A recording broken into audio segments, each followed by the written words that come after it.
Suitcase में मिले युवती के शव की पहचान व हत्यारे को काबू करके 24 घंटे में सुलझाई ब्लाइंड मर्डर की गुत्थी। पति ने ही की थी आपसी झगड़े के चलते हत्या। वारदात में प्रयोग एक चाकू भी बरामद।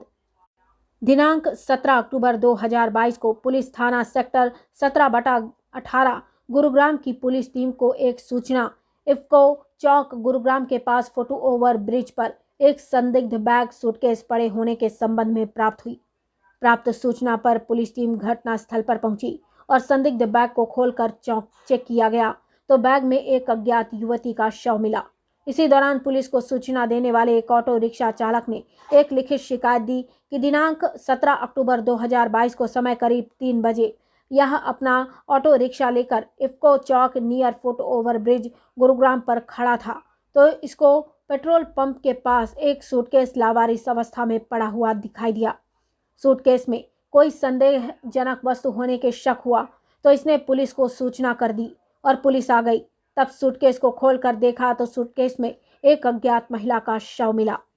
यहाँ पे इसलिए उसने फेंका था कि शायद उसकी पहचान नहीं होगी और तो बच पाएगा। हमने पूरी कोशिश की है अभी, लेकिन क्योंकि अभी एक तरफा जानकारी इससे जुटाई जा रही है, उन चीज़ों को वेरिफिकेशन करने की आवश्यकता है, तो हम उनको वेरीफाई कर रहे हैं। उसके बाद सही वजह का पता करके आपसे शेयर की। सर, जब हत्या की थी, झगड़ा कब 2021 में लव मैरिज की थी। सर, जब हत्या की थी इस युवती की, इस अपनी बीवी की, उस वक्त क्या इसके घर पे कौन कौन मौजूद था? क्या वो बच्ची भी मौजूद थी वहाँ पे? बिल्कुल, वो बच्ची भी वहीं थी, लेकिन क्योंकि बच्ची तो लगभग 1 साल की है, वो कुछ जानती नहीं और कुछ बताने के उसमें सक्षम नहीं है, लेकिन वो बच्ची वहीं थी और इसने उस हत्याकांड को वहीं अपने घर पे ही अंजाम दिया। सर, किराए के मकान में रह रहा था, कोई आवाज नहीं आई, किसी पड़ोसी को कुछ छुपा नहीं लग पाया, पता नहीं लग पाया?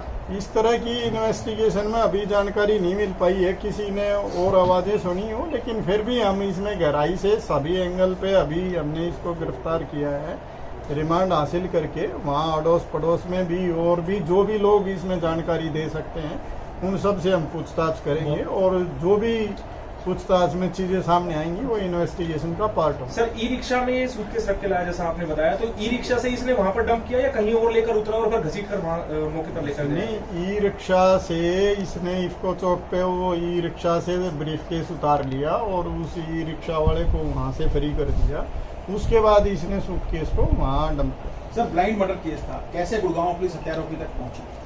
देखिए, बिल्कुल ब्लाइंड था इसमें और सबसे बड़ी बात ये थी कि भी जब तक उस मृतक युवती की पहचान ना हो तो उसमें आगे काम कर पाना बड़ा मुश्किल था।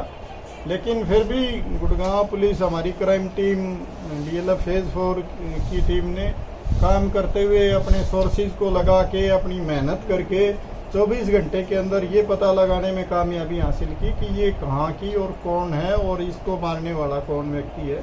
ये सब पुलिस के नेटवर्क में काम करते हुए उनकी एफिशिएंसी को दर्शाता है और उनके बेहतरीन काम का नतीजा। सीसीटीवी फुटेज में उस जगह की वो वारदात इतनी क्लियर नहीं आ पाई थी कि एक तो वहाँ पे जो जगह थी वो थोड़ी सी टीवी कैमरे से दूर थी, लेकिन फिर भी हमने उसमें काफ़ी कोशिश की है और मैनुअली भी काम करते हुए, टेक्निकली भी उसकी मदद लेते हुए हमने इस केस को ट्रेस करने में कामयाबी हासिल। सर, क्या ये इतना कॉन्फिडेंट था कि इसने भागने का प्रयास नहीं किया, इसे इतना विश्वास था कि पकड़ा नहीं जाएगा? बिल्कुल, ये बहुत ज़्यादा आत्मविश्वास में था कि क्योंकि उसकी पहचान नहीं होगी, ऐसी जगह मैंने उसको डंप किया है और जब पहचान नहीं होगी तो क्योंकि उसके परिजन यहाँ पे रहते नहीं थे, लव मैरिज करने के बाद क्योंकि घर वालों की मर्जी के खिलाफ इन्होंने शादी की थी तो उस लड़की के परिजन बहुत ज़्यादा उनके संपर्क में भी नहीं रहते थे, तो इसको ये बात लग रही थी कि शायद इसकी पहचान नहीं हो पाएगी, इसलिए इसको किसी बात का डर नहीं।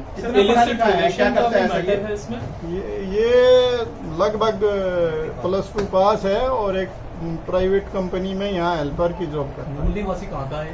ये उत्तर प्रदेश का रहने वाला है। निर्वस्त्र करके फेंकने का क्या मतलब था इसका? हाँ जी, निर्वस्त्र करके बस उसमें कि ताकि पहचान ना हो, कई बार कपड़ों